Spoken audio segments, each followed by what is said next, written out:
You are listening to Something Rather Than Nothing. Creator and host, Ken Vellante. Editor and producer, Peter Bauer. Hey everybody, this is Ken Vellante from Something Rather Than Nothing, and I have Salisha Old Bull, reaching her from Vancouver, British Columbia. Salisha, welcome to the show. Thank you. It's great to have you on, and one of the things I just wanted to introduce folks to you, and a couple of things I've read about you is that you're an Indigenous artist. And you create an array of art genres, but have an affinity to beadwork.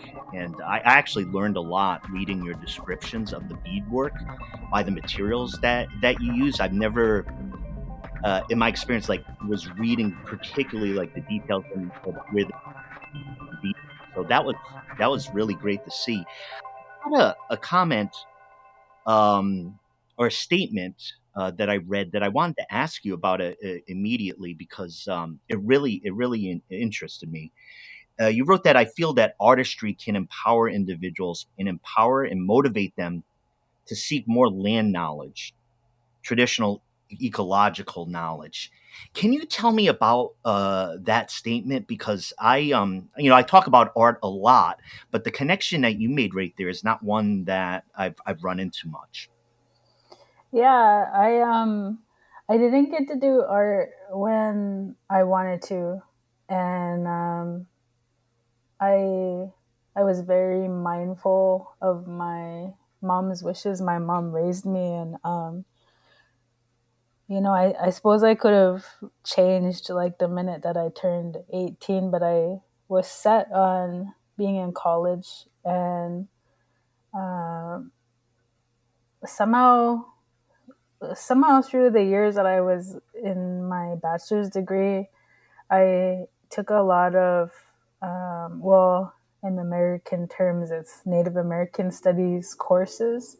And the catch term now that everybody uses is Indigenous. And I don't know how long it's going to take for that to get into academia. But um, everything was defined for me for a historical context once I got to college. So when I was in below college, high school, and elementary years, all of my teachings on traditional knowledge came from my family. And I didn't get any of that in our school. We did have Native studies teachers that came in that would try to teach us the language, but we weren't exposed to the language enough and consistently enough to pick up anything but kind of how it is with Spanish. Like you just pick up a few words here and there, and you remember those words, but not enough to get fluent. And so in college, through the Native Studies courses, the way that they talk about the knowledge that you learn from the land is ecological. It's the ecology, it's the land, ecological knowledge, TEK, traditional ecological knowledge. And that's the catch term, the catchphrase for that type of knowledge. And I'd say over the years, while Indigenous people have gotten into academia, whether they were raised with that, whether they were fortunate enough to have that or not, they were able to learn more about it in a formal sense at a college level. So if you want to incorporate that into your studies, after you start getting permissions to use those topics, it's really hard to do that for some reason. In academia, they discredit that type of knowledge. So I think there was a lot of effort to create labels and terms for the way that we learn as Indigenous people the way that we would have learned before a school system would have came, the practicality of it. And so what I mean by my information is, well, for one, I didn't get to really invest in my time with art until the last 4 or 5 years. And that was a super traumatic transition for me. And for two, because I do practice my spirituality and I do practice my cultural upbringing, that's where I go with my art. And that's what I mean is like the things that I learn, I want to express it. And I'm glad that I did get a formal education. And so I just put it in those formal terms, because also in art in college, it's like there's that expectation of them for you to define everything in a really formal way. And so that I was lucky to have all that, like the education, before I finally was able to circle back around to art, so then I could define it. And so it's just a real fancy way of saying I want to focus on our cultural upbringing and the things that we learned from the land. And I want to use my art to empower our people to be motivated to continue to learn our ways. And that's kind of what I meant by that. Yeah, I no, and thank you. I you mentioned like university and college structure, and one of the things in talking to indigenous guests and exploring, say, art or even science, ecology, is that there's when you mention the discrediting or the discounting of the types of knowledge, it's one thing that I learned over the last few years, right? That there's this kind of set, like, can you fit what you're saying into this Western bloc model of science, art, and etc. And I think the vocabulary at times is difficult with the with uh, your approach to kind of uh, translate or fit into that. One of the areas of science, I was reading a lot of different ways of viewing science, different ways of viewing plants, and the language to talk about that and their meaning being different. So it's always this like translation part. But I loved what you said there, because my brain, in looking at like even the materials of your beadwork, just at least on the surface, understood some of the materials and where they came from. I wanted to ask you about the Santa Fe market. I know you got some recognition there, and I been down that way to Albuquerque. I've never been to the market. I've read so much about it. Could you tell us what that was like, your recent experience there, and the recognition you received? Yeah, it's really there's like no words. I think for myself, I've known about that market since I was a little kid, like that. But growing up, it was always something that was out of reach. And so for me, experiencing it was a pretty big deal. I think there's some lucky people who their family were already in art and had already participated down there, and they grew up attending that market, and so they don't look at it the same way. But for me, it's pretty special. Um, just going down there was hundreds of artists that they have to jury in. It's an art competition. They have to jury in, and then you don't have to submit a piece, but if you get accepted, you can you I think the point of some people's goal is to be able to table, so they have their things that they've been making for who knows how long, maybe all year, maybe just a month worth of work or whatever. But some people I've been told they show up down there and that's their income for the whole year. Like they're going down there with all their work and with a point to make a lot of money. Yeah.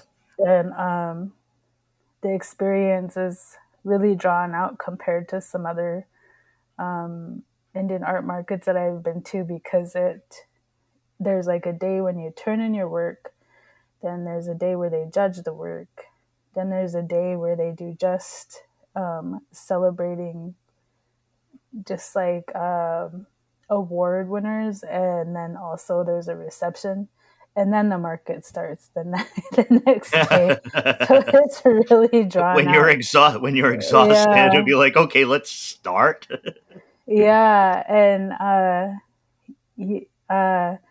kind of everybody that submits is, I mean, they're trying really hard. It's not even about the money. Well, for myself, I'm so new, but I think once you get into the like really high tiered ribbons, I think you can get a little bit of more money. But I like those lower tiers, like a regular ribbon, like a first or a second place. I think there's like judges' choices and things like that, but they come with less award money. So it's not about that. It's just about like the competition of it. I think is what it is you submitted something, your work is in there, there's this gigantic ballroom where they hold all the work for the judging, and then that's where they will also show it. So they'll open up that room when they're done, and like all these people come in and they get to see your ribbon, they get to see your work, or if you ribboned. The cool thing is they don't separate your work from the other work, which is not true at other shows. Like other shows, they'll separate the award winners from the rest of the work. And the cool thing about this work is you get to see all of the work that was submitted. And so it's not, in that way, it's not discriminatory, which I think is really nice, because then you still get that special moment of everybody comes in to see your work that was Yeah. submitted. And that feels nice. It feels good to be able to participate in that part. Because other shows that I've gone to, they've done this where they separate it, so then they have a reception, and then when you go, um, it's only award winners, and so you already go knowing, oh, I didn't win, and Yeah. Yeah. you're just kind of bopping around looking at people and What am I trying supposed to to. do? I know. You're like eating the hors d'oeuvres. You're like, what do I eat next? And then the market is so many people. The first year I went was not this year, but the year before last, and it rained. I was so cold. And there, they opened up a new section of the plaza area this year, so it kind of extended past where I was set up this year, and it got really really hot, and I don't live there, so I don't live in that climate region, so I was kind of dying like about 3 p.m. and they have they have it set up all over that plaza area, and it extends out like on the different streets, and oh man, it's just a really good experience to do. And then they have a lot of other things going on, but it is a pretty um, it's a pretty good thing to experience as an Indigenous artist for those who like to participate in art markets. It's just there's just a lot going on, and there's so many people that you can meet, like other artists that you can meet, and it is really awesome. I I knew before I asked that I maybe shouldn't ask because I get like really excited where I want to go now. So, but uh, thank you so much for the description. I've thought about it a whole bunch, and I've just made my way down there traveling. But I'm coming in contact with that are in hearing about that market is going to make it special for me to see sometime. Um, I wanted to ask you this: we've been bandying about the term art, but Salisha, what do you think art is? What's art for you? What is art? Mm. Uh, I guess I sort of see it as two things. For me, I think it's always been, just being really skilled in a craft. Gosh, I have like no vocabulary most of the time. I like to say stuff a lot. Um, I I feel like it's like when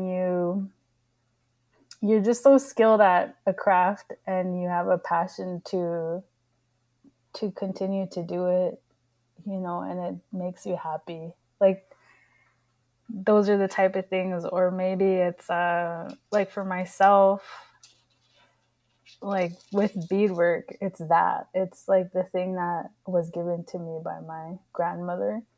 And it's so invaluable, and it's also something that's not easy. Like I think it's not easy. I think art is not easy. Like I think people think that, but it's not easy. It's like it takes so much thought and so much like before you're even doing it. Like you're kind of thinking about it for a long time before you do it. And you could be working on other things, but it's always um healing. It's a healing process. And the funny thing is I think that there's a too much emphasis for myself. This is the unpopular opinion, as people say, oh, you have to do this with the good heart. Oh, you have to, you have to be in a good mindset. But for me, it's like, well, you're not always like that. I mean, human beings are not always happy. We're not always happy. And a lot of time, we're going through something, and a lot of time, that's your time to be able to sit and reflect. And if I didn't bead every single time I was feeling down or bad or whatever, man, I would get nothing done. I would get nothing. I would just be like Like you so need to depressed. go through, Yeah. that, like in work it through that way.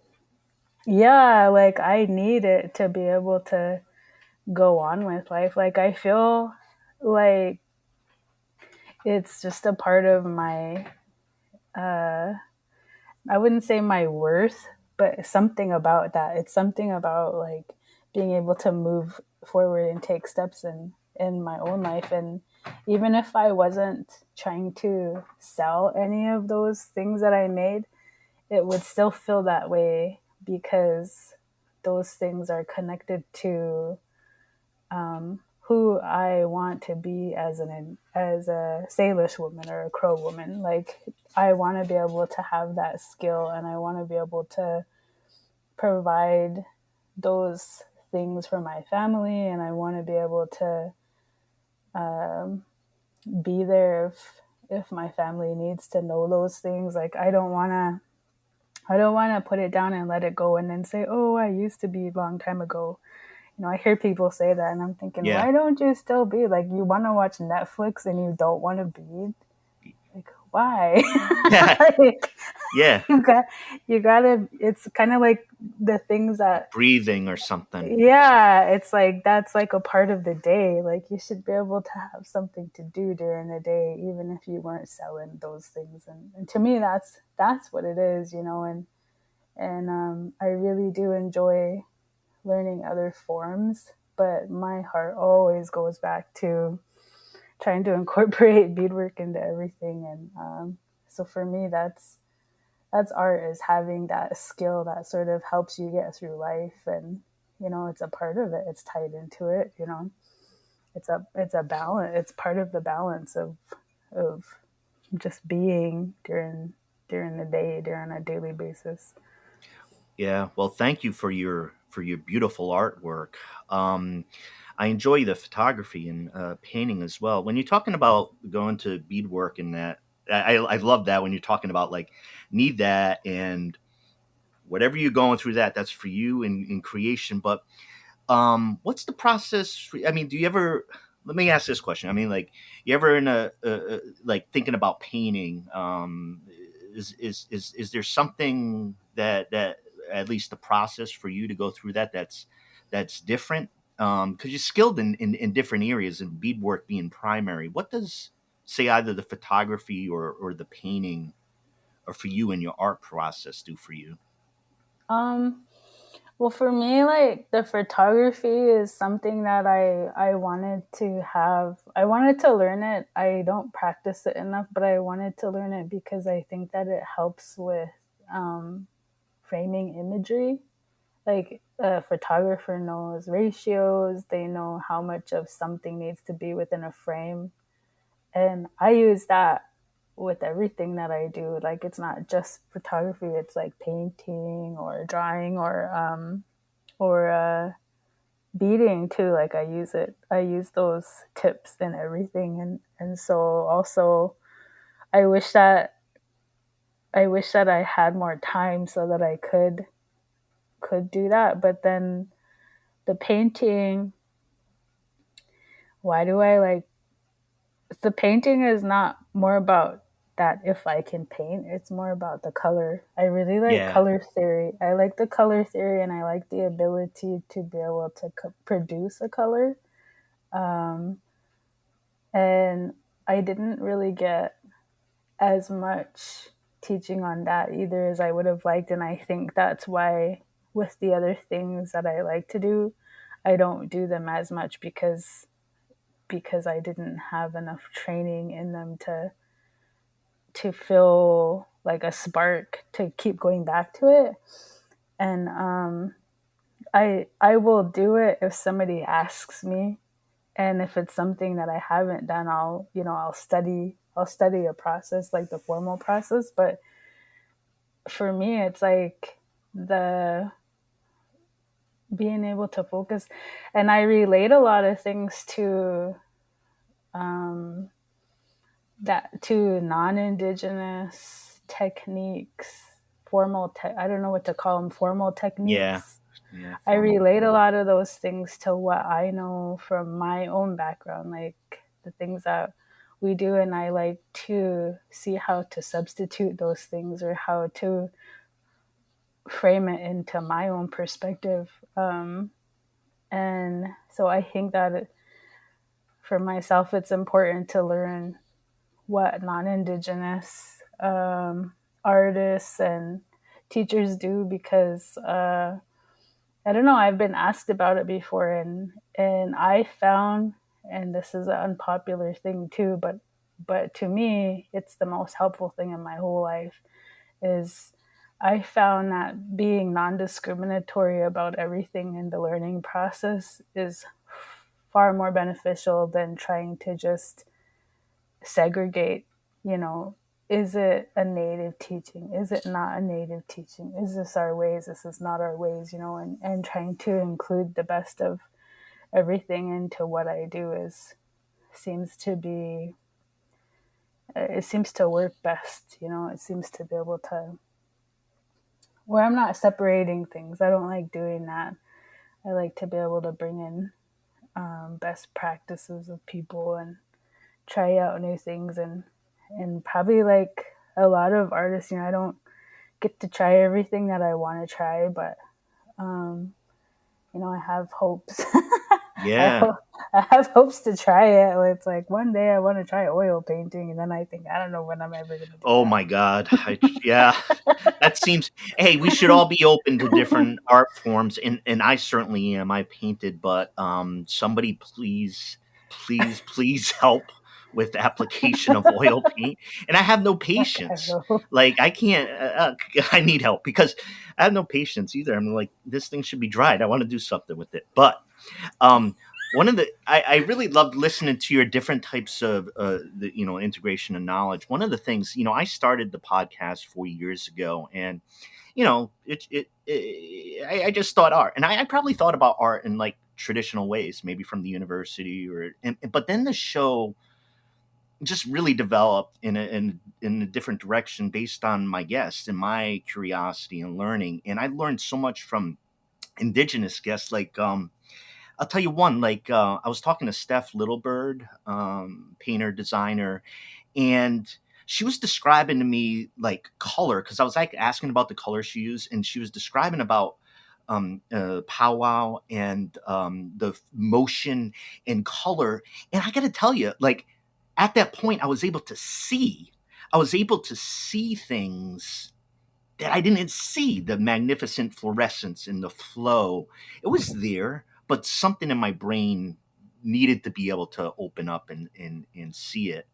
And another piece too, as far as the me thinking about like the integration of the land and art. I'm a big fan of the musical artist Black Belt Eagle Scout, and in her last album is the land, the sky, and the sea, and there's these beautiful elements of nature and running river and songs about salmon. I was so influenced by it. Like when I'm in the water or in a river, I'll listen to it in the river. And that was like one of these art experiences of learning where I don't know what my experience was exactly, but I understood more deeply something that I didn't understand before, didn't think about it. There's an aspect where art sometimes seems, the way we talk about it, that it's so separate, right? Mm. Like,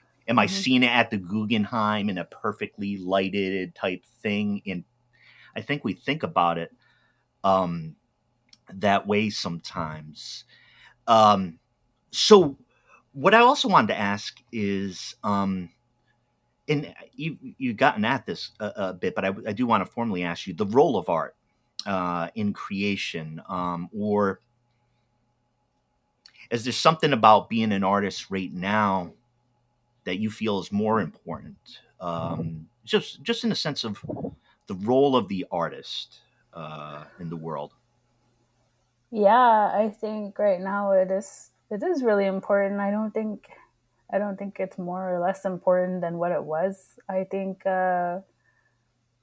there's like this urgency right now, though, like in indigenous nations, to get back to their ways. And right now there's so much politics going on about identity. And I think as artists, we have that agency to be able to help people to really grasp onto something that's tangible, because there's so many skills within different tribes that you can learn that are uh, would result in some type of adornment, um, that being able to have a commitment to learning is a huge part of identity. And I think people who want to be more forgiving of what it is to be indigenous, they'll say it doesn't matter. Like they'll say things like that, but it does matter, because we're putting some. I mean, how do you measure something? How do you measure like what it is to be indigenous? Like it does matter, and part of that is having a tie to your culture, or in my mind, it's a commitment. I think it's a commitment to the culture. So for me, like I have 3 daughters that I didn't give birth to, but they're good. I raise them, and I make sure to tell them things, including our craftsmanship. I'm like, you need to learn how to do this. And when they were younger, it was even more so like, if somebody's showing this, you need to pay attention, you need to help, you need to learn how to put application to it. Because in the end, there's always like this one phase of life in your 20s. People think it's like when you have a midlife crisis, it's like when you get older. That actually happens in your 20s, It not when happens. you get older. Here's a note to listeners. It can Yeah. happen. It can happen a few times. Don't feel you're gonna wait Yeah. for the midlife. It used. Who knows if it Yeah. was that way, but it ain't that way. I know. And it's like you cry from 21 to 29. You just like cry all the time. And so I think it's important to have taught them as kids or younger people to grasp onto something. And for me, because I've learned how much everything is tied to our stories, which is tied to our land, that gives such a strong tie to identity. So knowing where you are helps you to know who you are. And so that role, it's pretty important, it's pretty important to have a commitment to tell yourself, well, I'm going to continue to learn this skill. I'm going to continue to do it. And then it's like any skill, though, it's like you have to practice it.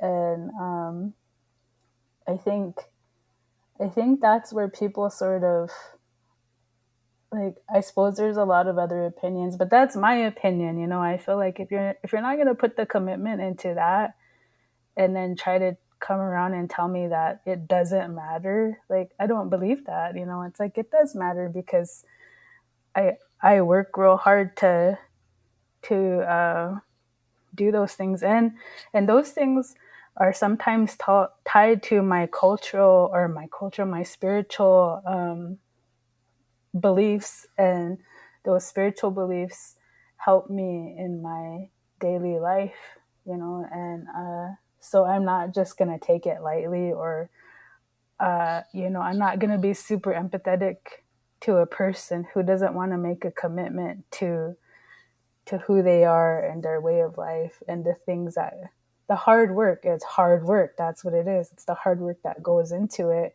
And yeah, and it's tied to identity. So, as an Indigenous person, like, yeah, I get real philosophical about it, but I feel like that's the expectation, and that's what I want to make sure that I am clear about it for myself. So, I'm not going to get lost in it, and just trying to be, good about it, and just trying to make sure that, because I am responsible for kids, I want to make sure that they understand it. And yeah, so things like the craftsman, like, I think about a lot of other craftsmanship. Like, it's not just beadwork. Like, there's a lot of things that go into producing some of the things that we use to dress ourselves in, like tanning hides. That's like a whole thing. Or what is the word everybody uses now? I say gathering, but it makes me laugh when people say harvesting. We're gonna go harvest, and like, no, just, you're gonna go gather it. Just go get it. You don't have to, just get it. You don't have to say harvest.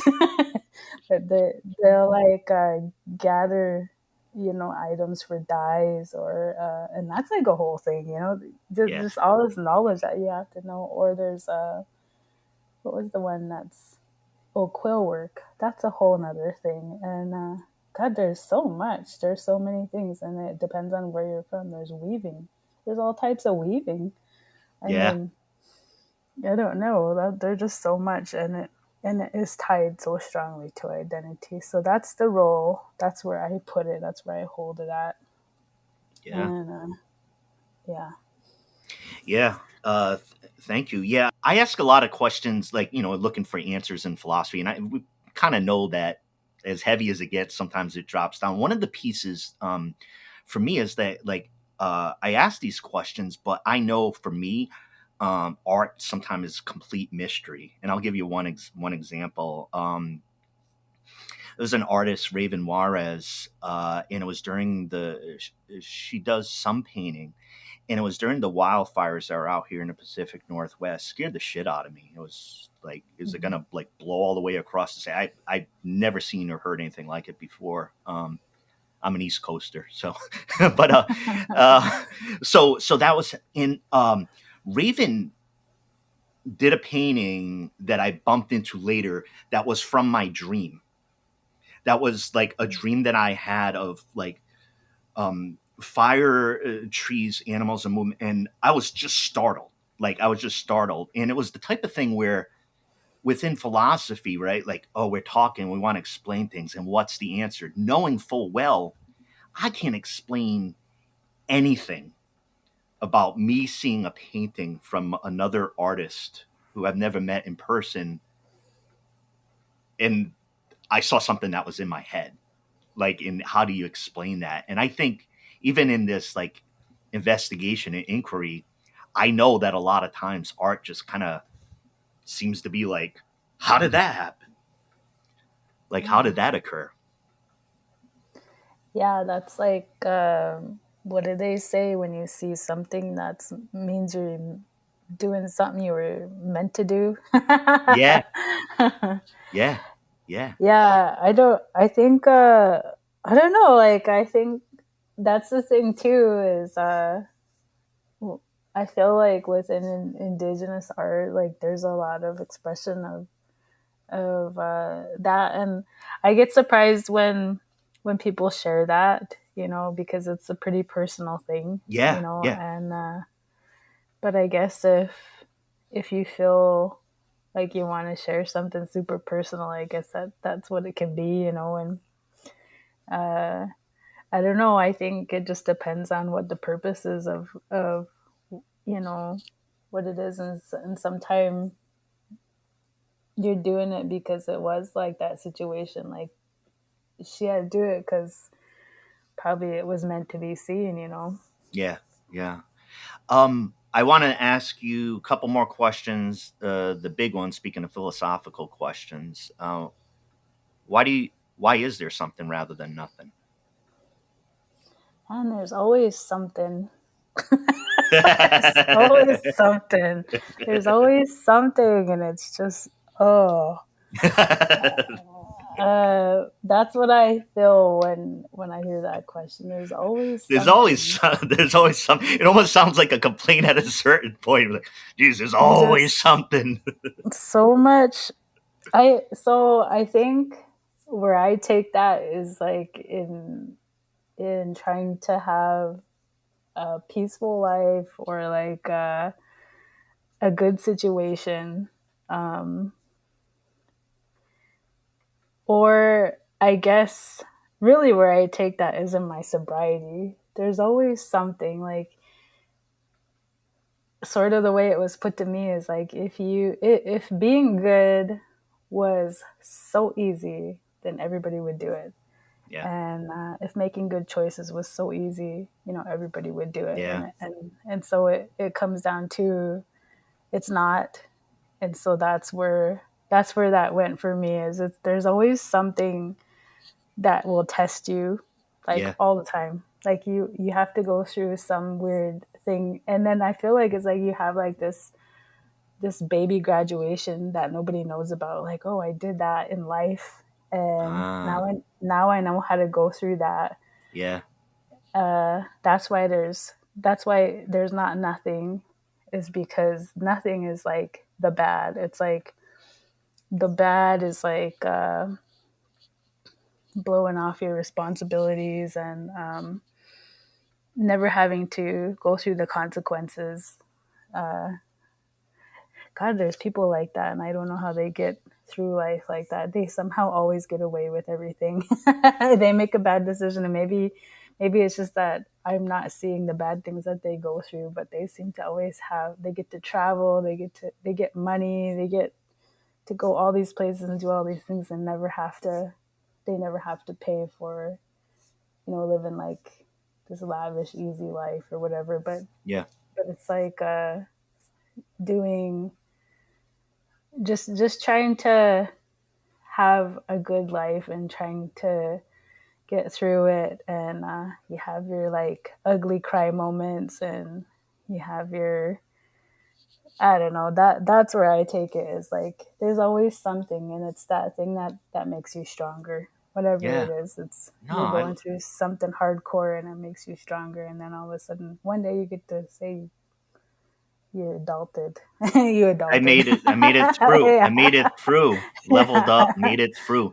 Yeah, and there's something about that too, like the private part of, like you said, where like as an individual or an artist, as far as like that piece, and yeah, it's a silent part of it. All right, I have to before I let you go, Salisha, I want to here's the frustration of the audio. Wonderful talking to you, but I need to point the listeners to where they can see see your beautiful artwork. Can you tell us where to find your artwork? Yeah, so like I have this little portfolio that I have trouble keeping up with, but it's at salishaoldbullart.com.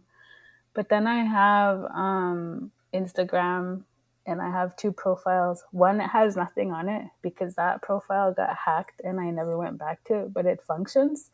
That And one's that nothing. The other one's there's something. nothing. The other one has a whole bunch of stuff on it, and that one is Salisha Bull. It's like I took part of my last name out because now I have two accounts. Anyway, that's my life. And then I have a Facebook page because I'm old school like that. Old school. Yeah, Salisha Old Bull Art. Well, thank you so much. I really enjoy your artwork, and I want to thank you too for, like I said at the beginning, too on the beadwork. I'm very curious, and being able to read and understand a bit more, like that, my brain not as knowledgeable of beadwork, but being able to understand like composition. Is it's a real thrill for me and kind of helps propel me to to look and understand more. But I wanted to thank you so much for coming on to the show, in sharing your thoughts in your artwork and about the Santa Fe experience. That was a thrill for me. Being newer to visiting that area, not getting over to Santa Fe, but hearing about something so big, so grand that a lot of people talk about and reference was really exciting to see. So, yeah, thanks again, and I hope we get the chance to talk again in the future. Yeah, that'd be awesome. Yeah, thank you for having me. I'm excited. Thanks, Salisha. All right, thank you.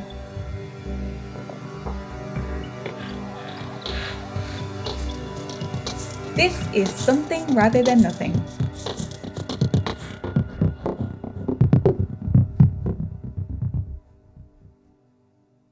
And listeners, to stay connected with us and our guests, visit somethingratherthannothing.com. Join our mailing list for exclusive updates and access to guest-created art. If you enjoyed this episode or any episode, please like, subscribe, and leave a review on your podcast platform.